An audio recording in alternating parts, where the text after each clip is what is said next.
जौनपुर गांव में बिमला और पूजा नाम की दो महिलाएं रहती हैं। दोनों का ही स्वभाव एक दूसरे के बिल्कुल विपरीत है। बिमला एक खड़ूस झगड़ालू स्वभाव की महिला है जो हर समय किसी से भी झगड़ा करने के लिए तैयार हो जाती है।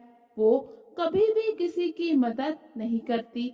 अगर कोई उससे कभी मदद मांग भी ले तो वो मुंह पर ही मना कर देती है। और दूसरी तरफ पूजा एक सरल स्वभाव की सीधी सादी महिला है जो हमेशा किसी की भी मदद करने के लिए तैयार रहती है। बिमला कहीं भी जाती तो सिर्फ अपना ही काम देखती, अपना काम करती और दूसरे का काम बिगाड़ देती, जिसकी वजह से कोई भी उसे पसंद नहीं करता। फिर एक दिन बिमला एक घर के बाहर बने बगीचे से कुछ फूल तोड़ रही होती है। तोड़ते ही तोड़ते वो सभी फूलों को तोड़ देती है। इतने में उस घर से एक महिला बाहर आती है और गुस्सा करने लगती है। अरे बिमला, तुम क्या सभी फूल तोड़ दोगी? इतने फूलों का क्या करोगी? बेकार में ही फूल मुरझा जाएंगे और किसी काम भी नहीं आएंगे। तो इस पर बिमला अपनी गलती ना मानते हुए उस महिला पर भड़क जाती है और कहने लगती है, मुझे मुझे क्यों सुना रही हो? तुम पूजा से तो कुछ नहीं कहती, वो भी तो तुम्हारे बगीचे से आकर फूल तोड़ती है। फिर वो महिला कहती है, लेकिन पूजा तुम्हारे तरह फूल नहीं तोड़ती, वो सिर्फ उतने ही फूल तोड़ती है जितनी उसे जरूरत होती है।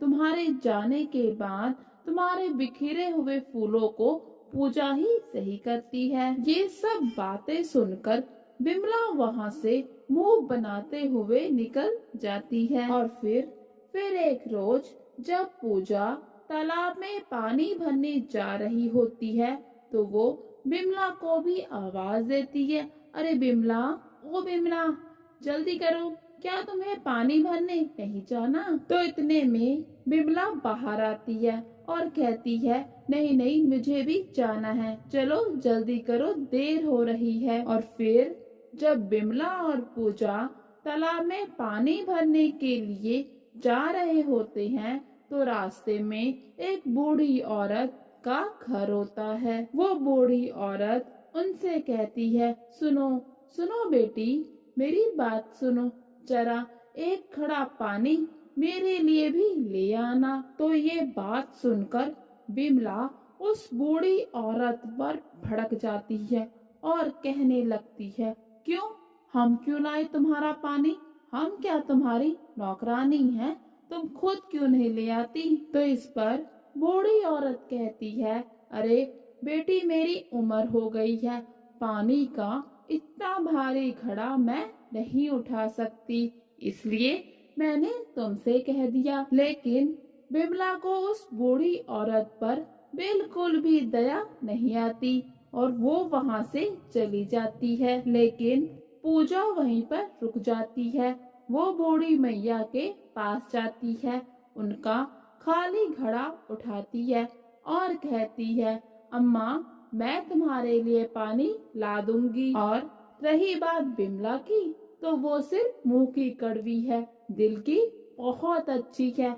आप उसकी बातों का बुरा बिल्कुल भी ना माने, वो मेरी बहन जैसी है। आप कृपा करके उसकी बातों को दिल से ना लें। मैं अभी आपके लिए पानी का घड़ा भरकर ला देती हूँ। और फिर जब पूजा तालाब के पास पहुँचती है तो बिमला उस पर गुस्सा हो जाती है और चिल्लाते हुए कहने लगती है कि उसने उस बूढ़ी औरत का घड़ा क्यों पकड़ा, जब उसने उसे मना कर दिया था कि हम उसका पानी लेकर नहीं आएंगी। तो पूजा कहती है, अरे बिमला बहन, आप गुस्सा क्यों होती हैं? वो बूढ़ी औरत है, ज्यादा चल फिर नहीं सकती, इसीलिए मैंने सोचा कि उसको पानी भरकर देने में कोई बुराई नहीं है। और वैसे भी बिमला बहन, हम सबको एक दूसरे की मदद करके मिलजुल कर रहना चाहिए। तो बिमला गुस्सा होकर वहाँ से चली जाती है और पूजा से कहती है, तुम्हें बहुत अच्छा बनने का शौक है तो तुम अच्छी बनती रहो। जाओ और उस बुढ़िया का पानी भी उसे दे देना, मैं जा रही हूँ। और फिर जब पूजा पानी का घड़ा भर के बूढ़ी अम्मा के घर के पास पहुँचती है और अम्मा से कहती है कि अम्मा, मैं तुम्हारे लिए पानी ले आई, आप बताइए मैं ये घड़ा कहाँ रखूं? ये सब बातें बिमला भी सुन रही होती है और वो फिर एक बार बूढ़ी औरत पर भड़क जाती है और कहती है, लोगों को बहला फुसलाकर कैसे काम निकालना है ये तो तुम बहुत ही अच्छे से जानती हो। तो बूढ़ी औरत कहती है, नहीं नहीं बेटी, जिसका जैसा कर्म होता है मैं उससे वैसे ही बात करती हूँ। इतने में घर के अंदर से पूजा की आवाज आती है, अरे इतने सारे घड़े। ये सुनकर बिमला भी घर के अंदर आ जाती है और देखती है कि बूढ़ी अम्मा के पास बहुत सारे अलग अलग तरह के घड़े हैं, जिसमें से कोई सोने का घड़ा है तो कोई चांदी पीतल का घड़ा है। तो फिर पूजा अम्मा से पूछती है कि अम्मा, आपके पास इतने सारे घड़े कहाँ से आए? तो इस पर बिमला बिना कुछ सोचे समझे पहले ही बोल पड़ती है, अरे बेवकूफ पूजा, तुम्हें अभी तक भी समझ नहीं आया? तुम्हारी जैसी भोली भाली औरतों को पहला फुसला कर ही इस बूढ़ी औरत ने ये सब घड़े इकट्ठा किए होंगे। तो इस पर बूढ़ी औरत हंसने लगती है और कहती है, इन सभी घड़ों में गुप्त धन है।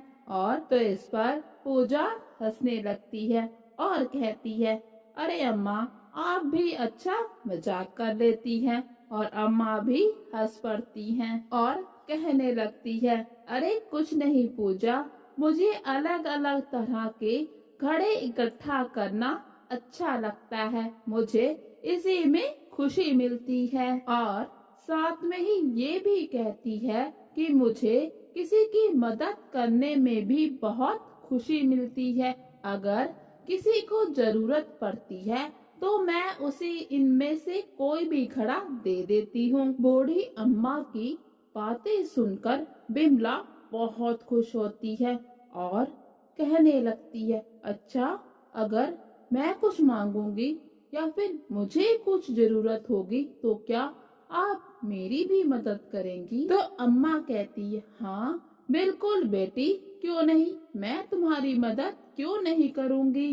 तो बिमला कहती है, क्योंकि मैंने तुम्हारा पानी नहीं भरा, मैंने तो तुम्हारी कोई मदद नहीं की। तो इस पर बूढ़ी औरत कहती है, वो तुम्हारा काम है, तुम्हारा कर्म है, मैं अपना काम करूंगी, मैं अपना कर्म करूंगी। तो बिमला कहती है, अच्छा अम्मा, मुझे तो वो सोने का घड़ा बहुत अच्छा लग रहा है, क्या आप मुझे वो देंगी? तो इस पर बूढ़ी अम्मा कहती है, बिल्कुल दूंगी, जब तुम्हें जरूरत होगी तो मैं तुम्हें जरूर दूंगी। तो बिमला कहती है, अच्छा, लेकिन आपको कैसे पता कि मुझे अभी घड़े की जरूरत नहीं है?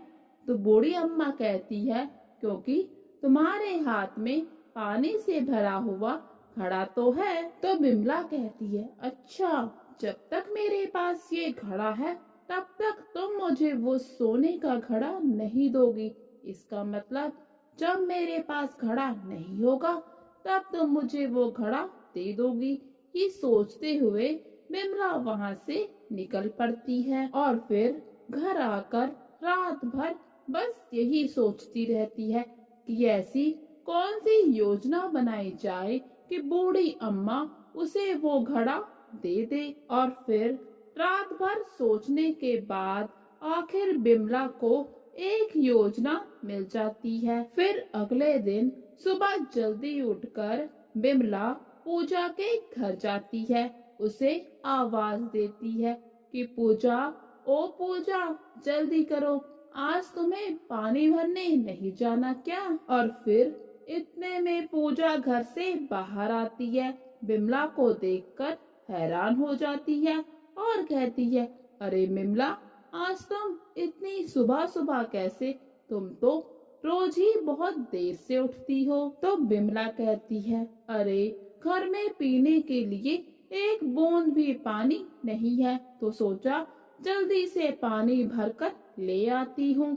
चलो अब तुम भी जल्दी करो, देर मत करो। और फिर पूजा और बिमला अपना अपना घड़ा लेकर पानी भरने के लिए तालाब की ओर निकल पड़ते हैं। तालाब के पास पहुंचकर जब दोनों अपना घड़ा भर लेती है तो बिमला पूजा से कहती है, अरे पूजा, ये 2 मिनट के लिए मेरा घड़ा तो पकड़ना। और बहुत ही सावधानी से उसे पानी में धक्का मार देती है। पूजा पानी में गिर जाती है और दोनों घड़े भी पानी में दूर बह जाते हैं। और फिर बिमला नाटक करते हुए कहती है, अरे पूजा, अरे तुम कैसे गिर गई? वो मेरा गलती से थोड़ा पैर फिसल गया था। तो पूजा कहती है, नहीं बिमला, मुझे चोट नहीं लगी, लेकिन हमारे दोनों घड़े पानी में दूर बह गए, अब वो हमें नहीं मिल सकते। तो सुनकर बिमला उस पर भड़क जाती है और जोर जोर से चिल्लाने लगती है, क्या घड़े नहीं मिल सकते? लेकिन मुझे मेरा घड़ा चाहिए। मैंने तुम्हें पहले ही कहा था कि आज मेरे घर में बहुत काम है और मुझे जल्दी जल्दी घर जाना है, और तुमने मेरा घड़ा पानी में फेंक दिया। अब बताओ मैं घर कैसे जाऊं? पानी कैसे लेके जाऊं? क्या तुम्हारे हाथों में इतनी भी जान नहीं कि एक घड़े को संभाल सको? तो पूजा बिमला से कहती है, अरे बिमला, तुम गुस्सा ना करो, मैं तुम्हें घर जाकर नया घड़ा दे दूंगी। लेकिन बिमला पूजा की एक नहीं सुनती और लगातार उस पर चिल्लाती ही रहती है। इन दोनों की बात सुनकर बूढ़ी अम्मा अपने घर से बाहर आती है और देखती है कि दोनों आज क्यों लड़ रही हैं। फिर वो दोनों को ही आवाज देती है कि अरे पूजा, अरे बिमला, क्या हुआ? आज तुम दोनों सुबह सुबह क्यों चिल्ला रही हो? तो बिमला बूढ़ी अम्मा को कहती है, ये देखो अम्मा, ये पूजा है ना, हर काम बिगाड़ देती है, इससे कोई भी काम अच्छे से नहीं होता। इसने सुबह सुबह मेरा घड़ा पानी में बहा दिया। तो पूजा कहती है, अकेला तुम्हारा घड़ा तो नहीं बहाना, मेरा घड़ा भी तो साथ में ही बह गया। ये सुनकर बिमला उस पर और ज्यादा भड़क जाती है और कहती है, तुम बेवकूफ हो, तुम्हारे नाजुक से हाथों में इतनी भी जान नहीं कि एक मामूली से मिट्टी का घड़ा संभाल सके। ये सब बातें सुनकर बूढ़ी अम्मा कहती है, अरे तो क्या हुआ? अगर तुम दोनों के घड़े पानी में बह गए तो इधर मेरे पास आओ, मैं तुम्हें घड़े देती हूँ। मेरे पास तो बहुत सारे घड़े हैं। और फिर वो बिमला और पूजा से कहती हैं कि वो अपनी पसंद से कोई भी घड़ा ले ले। बूढ़ी अम्मा की बात सुनकर बिमला बहुत खुश होती है, क्योंकि बिमला को तो इसी मौके का इंतजार था और वो सोने का घड़ा अपने लिए पसंद कर लेती है और कहती है, अम्मा, मैं तो यही घड़ा लूंगी। अम्मा भी हंसते हुए कहती है, हाँ हाँ जरूर, तुम यही घड़ा लो। फिर बूढ़ी अम्मा पूजा से कहती है, पूजा, पूजा बेटा, तुम भी कोई घड़ा ले लो। लेकिन पूजा मना कर देती है और कहती है, अम्मा, मेरे घर में पहले से ही एक नया घड़ा रखा हुआ है, मुझे कोई घड़ा नहीं चाहिए। तो इस पर बूढ़ी अम्मा कहती है, लेकिन पूजा, मैं तुम्हें देना चाहती हूँ, इसलिए तुम भी कोई घड़ा ले लो। तो इस पर पूजा मिट्टी का घड़ा ले लेती है। तो फिर बिमला कहती है, अरे पूजा जल्दी करो, पानी भरकर फिर घर भी तो जाना है। तो पूजा कहती है, अरे बिमला रुको, पहले मैं अम्मा का पानी तो भर दूं। तो इस पर बूढ़ी अम्मा कहती है, नहीं बेटा, आज मुझे पानी की जरूरत नहीं है, तुम अपना पानी भरकर अपने घर जाओ। और फिर जब बिमला घर आती है तो बहुत खुश होती है सोने का घड़ा पाकर, और अपने आप से कहती है, ये सोने का घड़ा आखिर मुझे मिल ही गया। अब मैं इसका पानी फेंक कर इसे पिघलाकर अपने लिए बहुत सारे गहने बनाऊंगी। लेकिन जैसे ही वो घड़े का पानी फेंकती है तो उसके शरीर में बहुत सारी चींटियां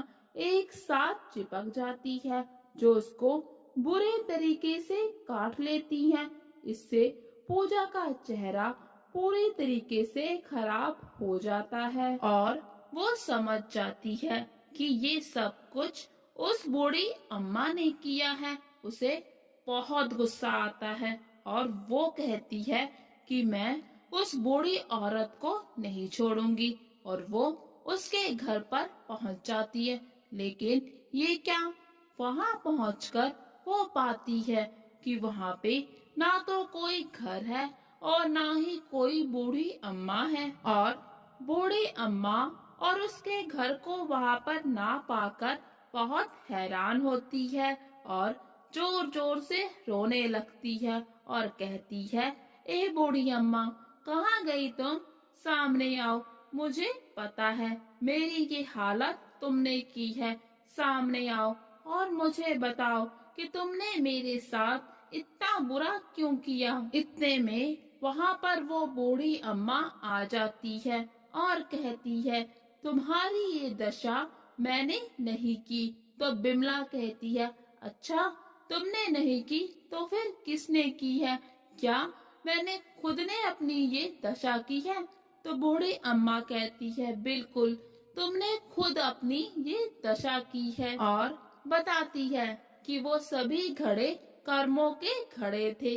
तुमने अपने जीवन में कोई भी अच्छा कर्म नहीं किया, हर वक्त हर किसी से लड़ाई झगड़ा करती रहती थी, इसीलिए तुम्हें तुम्हारे कर्म की ये सजा मिली है। तुमने जीवन भर किसी की मदद भी नहीं की, हमेशा रुपए पैसे का लालच किया, इसीलिए तुम्हारी आज ये दशा है। लेकिन अभी भी समय है, तुम सुधर जाओ और अच्छे कर्म करो तो तुम ठीक हो जाओगी। बिमला अपने किए पर बहुत ही रोती है और पछताती है और कहती है, और पूजा, क्या उसे उसके कर्मों का फल नहीं मिलेगा?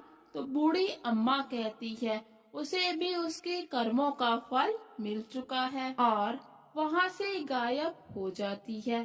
दूसरी तरफ पूजा, उसे भी उसके कर्मों का फल मिल जाता है।